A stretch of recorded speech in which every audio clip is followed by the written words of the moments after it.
Siyempre, ang shading ay ang paggamit natin ng iba't ibang values mula sa light hanggang dark para ipakita ang pagbabago ng surface habang ito ay tinatamaan ng liwanag.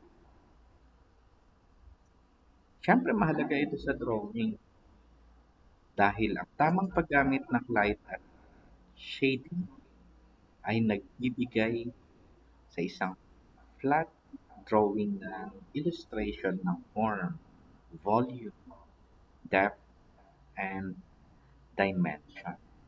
Kaya kung titignan nyo ngayon sa illustration natin, inuumpisahan na siyang lagyan ng heavy. Dinidistribute ko na yung value. Halimbawa, kung gagawa tayo ng simpleng circle at lalagyan lamang natin ito ng outline, flat lamang yung magiging appearance nito. Pero kapag naglagay tayo ng gradual transition mula light papunta ng dark, makikita natin na parang nagiging solid at three-dimensional na siya. Kaya tandaan natin, ang drawing ay hindi lamang tungkol sa pagguhit ng outline. So, ini-eliminate na natin yan. Kailangan din nating obserbahan kung paano kumikilos ang liwanag sa bawat surface ng form.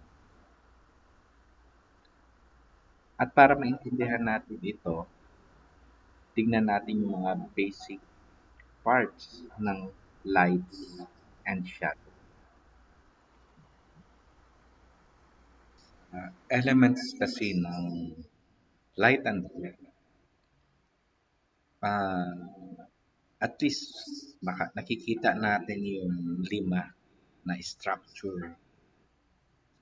Yung tinatamaan ng liwanag, ito yung tinatawag nating highlights.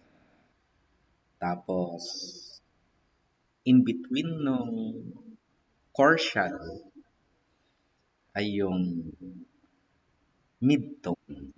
Ito na yung grayish bago magkaroon ng shadow. Grayish tone. Ito na yung mga mid-tone. Ito na yung ina-adjust natin. So, nandiyan na yung core shadow. Normally, ito yung pinakamaitim na part sa object. Tapos, ang kasunod niyan, sa pagitan niyan, yung tinatawag nating reflected light. Yung medyo light color sa bandang ibaba, bago naman yung tinatawag nating cast shadow. So, kapag tayo ay tumitingin ng mga kinokopya natin, yung mga reference natin, lagi ang attention, anong shape ba siya? Rectangular ba siya? Mas madali ko bang ma-identify kapag ini-imagine ko na rectangular shape siya? Diyan sa susunod na illustration, yung nakikita niyong ginuguhit ko ngayon, square siya. Kitang-kita mo kasi yung different tone. Yung light, yung nasa top, tapos yung bandang left, medyo light ng konti, at saka yung kinukulayan ko ngayon, mas darker siya. So, sa bawat edge niyan, nakikita agad natin yung separation. Unlike sa sphere,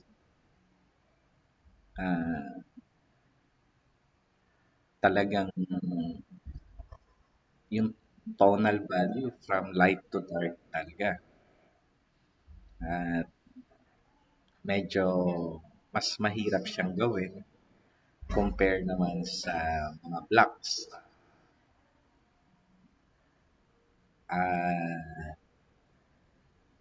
Kapag pinapractice natin ito ng pinapractice, mapapansin nyo na chamfer lang yung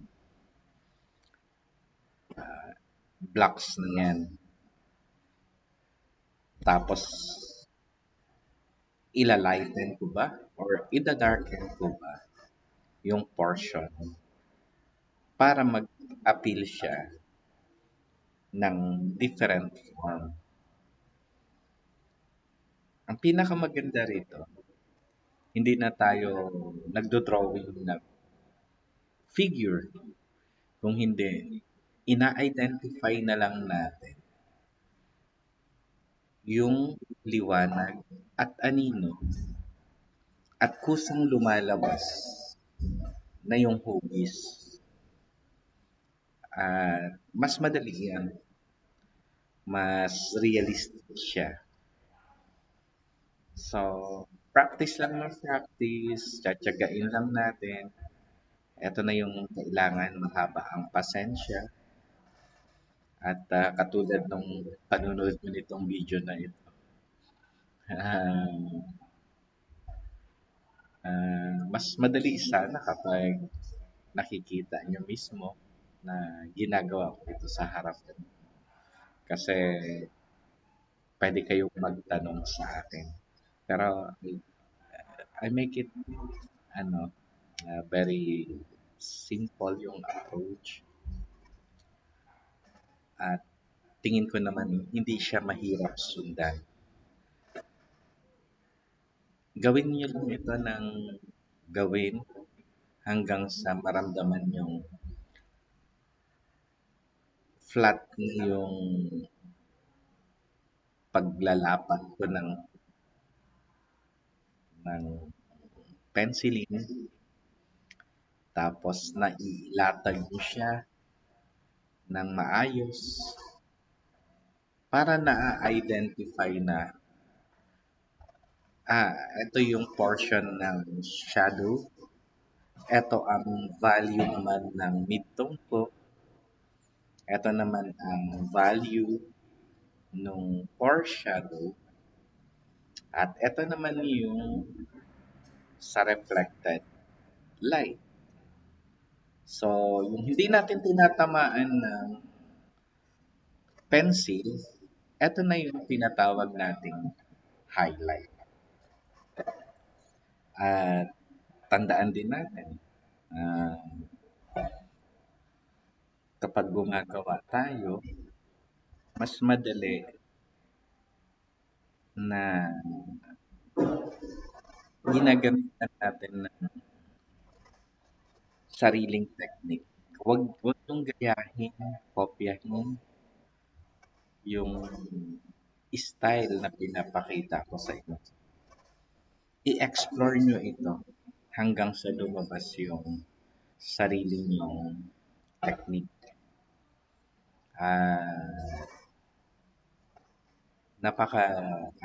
Relaxing siya. Kapag you put yourself into art, hindi raw nakakatanda. Ayun.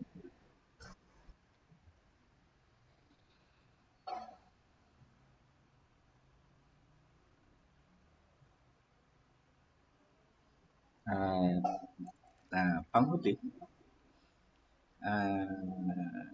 kapag nagdo-drawing tayo, huwag tayong umasa masyado sa outline para maipakita ang form. Sa totoong buhay, ang form ay mas nauunawaan natin dahil sa pagbabago ng light and dark value. Kaya habang nag-shade, itanong natin sa ating sarili, saan ang lightest area? Saan ang middle value? Saan ang darkest area? At paano nagta-transition ang bawat value? Mahalaga na nakikita natin lahat itong principle na ito kapag tayo ay tumitingin ng mga references natin. ina-identify natin. So, sa painting naman, una, yung hue, yung colors, nandiyan yung gumagamit na tayo ng different colors. And then, the value, the lightness, and darkness ng isang kulay and yung tinatawag nating saturation, yung brilliancy at yung muddy effect ng kulay. So, yun yung nag-identify ng ating painting. Yan, sa ginagawa ko, kung susundan lang natin yan, ito ang darkest and the lightest tone. Hinahati natin yan para ma-identify saan ang shadow area at ang light area. So, sa katabi ng dark, nandiyan naka-assist naman yung tinatawag nating reflected light. So, nababago niya ng konti yung shadow. And hopefully,